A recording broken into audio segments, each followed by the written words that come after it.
দোকানদার। হ্যাঁ কি হলো? এসছি। কি হলো? একটু ঢাকার জন্য। মানে টাকটা ঢাকা দিতে হবে? ঢাকা দিতে হবে। দেখি টাক ঢাকাতে না দিলে হচ্ছে না। হচ্ছে না, কিন্তু এমন ভাবে করে দেওয়া হ্যাঁ। ভালো লাগে। মানে এমন ভাবে করে দেবো যেমন না আপনার সম্মান বাড়ছে নাকি? সম্মানে থাকে। মানে আপনি কি ওনাকে এমন ভাবে দেখলাম কি জবরদস্তি নিয়ে আসলেন নাকি? এসছেন যত। জবরদস্তি কি উনি লাগাতে চাইছিল না? লাগাতে চাই না, কেন আমি- আপনি কেন লাগাতে চাইছেন না কেন?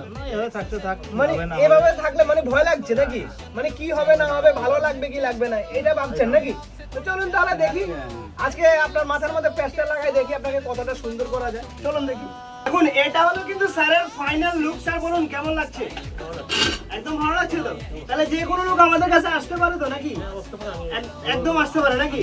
চলুন, বুঝতেই পারছেন আমাদের এখানে আমরা যেটা সবসময় বলি, স্যার কিন্তু আসছিল না আজকে, ওনাকে কিন্তু জবরদস্তি ওনার বন্ধু নিয়ে এসছে যে কেমন লাগবে, ইনি বারবার ভাবছে যে লাগানোর পরে কেমন লাগবে, কোনো অসুবিধা হবে কিনা, সেটাই তো এরকমই তো ভেবেছিলেন। হ্যাঁ। তো এখন কেমন লাগছে বলুন? এখন ভালো লাগছে, একদম ভালো লাগছে। নিয়ে এলো বলে এটা আমি পেলাম।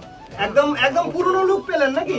কত বছরের লুক পেলেন? প্রায় তখন আমার 18-20 বছর বয়স। 18 বছরের বয়স।